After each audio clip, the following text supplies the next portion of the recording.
대통령을 보호하는 대한민국의 전력을 아시나요?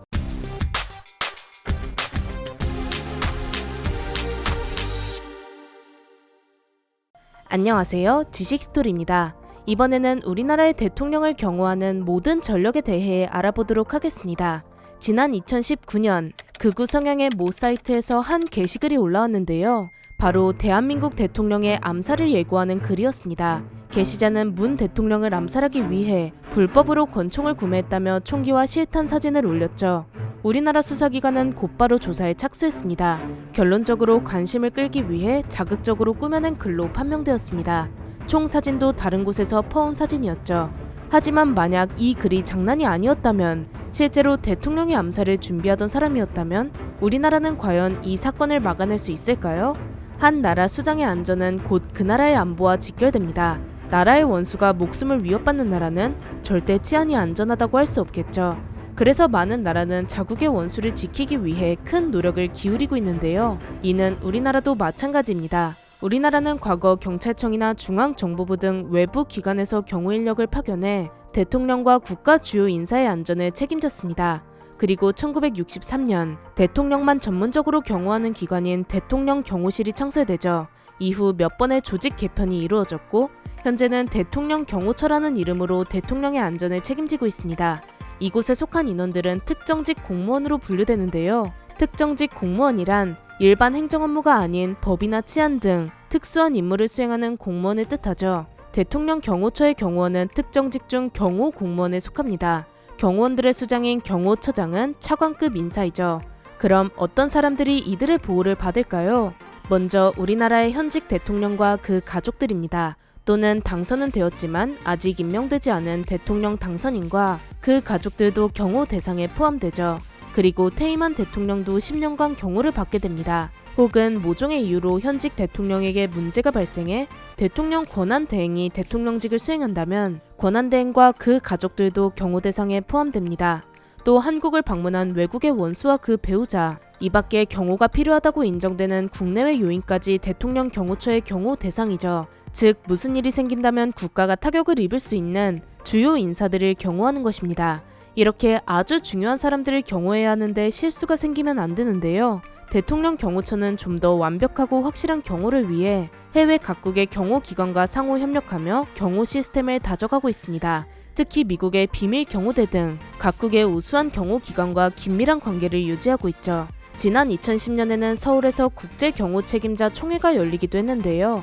행사에는 36개국의 41개 경호기관이 참여했으며 경호 협력을 위한 구체적인 방안을 논의하고 경호 정보와 최신 장비를 공유하기도 했습니다. 또 우리나라 경호처는 해외 경호기관에 선진 경호기법을 전수해주기도 했는데요.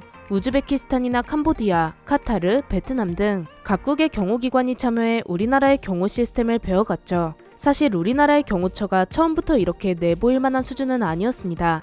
과거에 대통령이 위협받은 많은 사건이 있었는데요.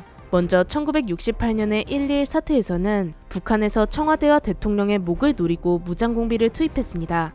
다행히 실행 전에 막아내어 미수로 그쳤지만 간담이 서늘한 사건이었습니다. 1970년엔 현충문 폭파 사건도 있었는데요. 6.25 희생자들을 기리는 행사에서 대통령이 현충문을 지나갈 때를 노린 사건이었습니다.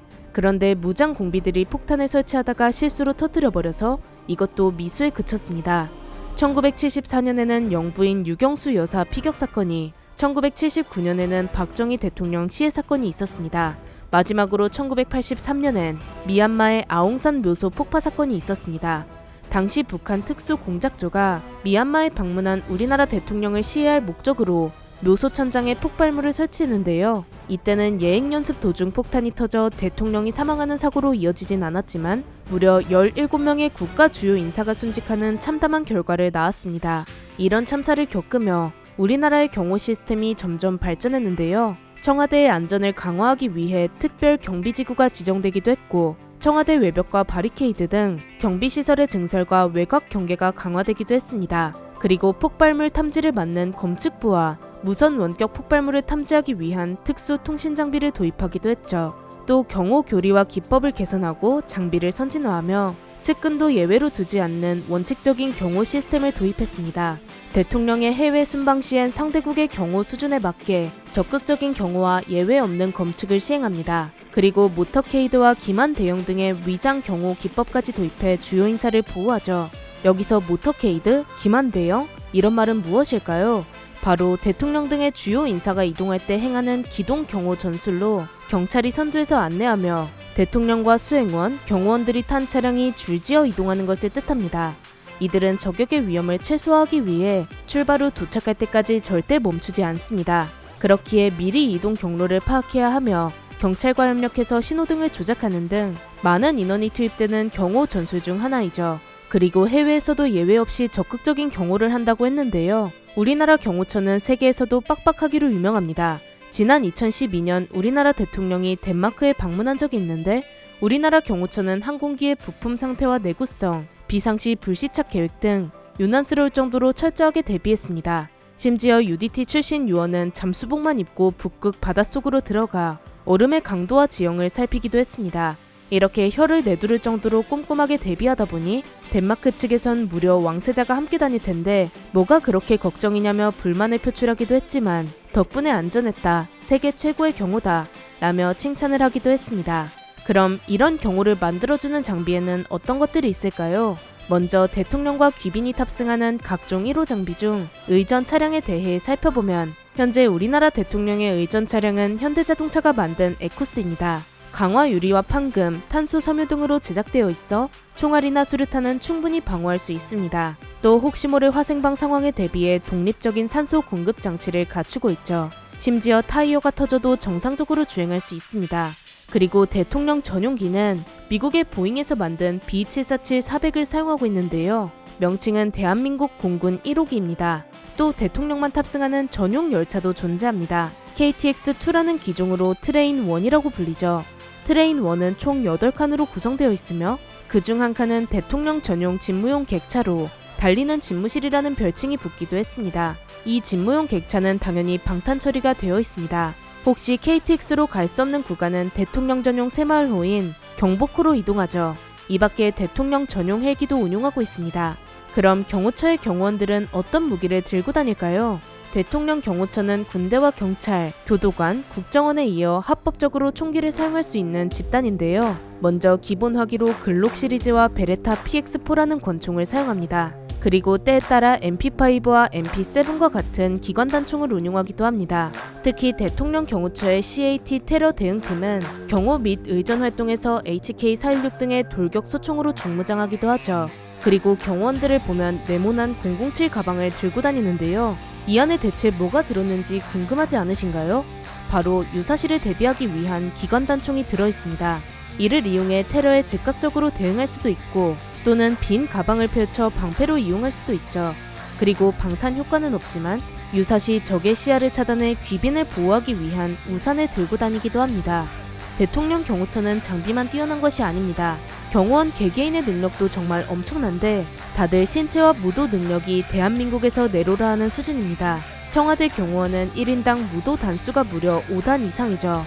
2008년 국정감사에 따르면 당시 경호원 300명가량의 단수를 합쳐 무려 1503단이었습니다. 또 육군 특수전학교에서 공수 훈련을 받기도 하며 해군 특수전 전단에서 해상 특공 훈련도 받습니다. 이런 사람들을 모아둔 곳이 바로 대통령 경호처이죠. 그런데 경호처가 아무리 뛰어나도 수백에 불과한 인원으로는 대통령을 완벽하게 보호하지 못할 텐데요. 아무리 꼼꼼하게 만반의 준비를 해도 빈틈은 생길 수밖에 없습니다. 이렇게 경호처의 손이 닿지 않는 곳을 책임지는 경호 지원 기관이 있습니다. 우리나라 대통령 경호처는 다양한 기관의 도움을 받아 경호의 공백을 메우는데요. 우선 경찰청에는 청와대 내부 경비를 맡는 제101 경비단과 외곽 경비를 맡는 제202 경비단이 있습니다. 그리고 군 기관 중 수방사에 청와대 외곽과 북악산, 인왕산 일대를 경비하는 제1 경비단이 있고 경호처와 함께 근접 경호를 맡는 제33 군사경찰 경호대, 그리고 제55 경비대와 제88 경호지원대가 있습니다. 또 공군의 대통령 전용기를 관리하고 운용하는 제35 비행전대가 있죠. 해군에선 바다 위의 청와대라고 불리는 청해대를 경비하는 부대가 있습니다. 청해대는 원래 대통령과 군에게만 개방된 섬이었지만 지난 2019년 47년 만에 시범적으로 민간에게 공개되었죠. 기회가 된다면 우리나라 대통령이 휴가를 떠나는 청해대에 가보는 것도 좋을 것 같습니다. 그리고 경찰특공대와 육군특수전 사령부, 해군특수전 전단과 같은 특수부대도 대통령 경호를 적극적으로 지원합니다. 이 밖에도 대통령의 건강과 생명을 책임지는 국군 서울지구병원과 국군 기무사였던 군사안보지원사령부, 국군 통신 업무의 전반을 담당하는 국군지휘통신사령부도 적극적으로 대통령 경호를 지원합니다. 앞서 말했듯 대통령의 안전이 곧 국민의 안전인데요. 매 순간 철저하게 경호를 수행하는 청와대 경호처와 그들을 지원해주는 든든한 국군 장병분들 덕에 우리나라가 안전합니다. 밤낮 없이 우리나라의 안보를 위해 힘써주시는 모든 분께 감사드립니다. 이렇게 우리나라 대통령의 경호 전력에 대해 알아보았는데요. 영상을 재미있게 보셨다면 구독과 좋아요 부탁드립니다. 감사합니다. 지식스토리였습니다.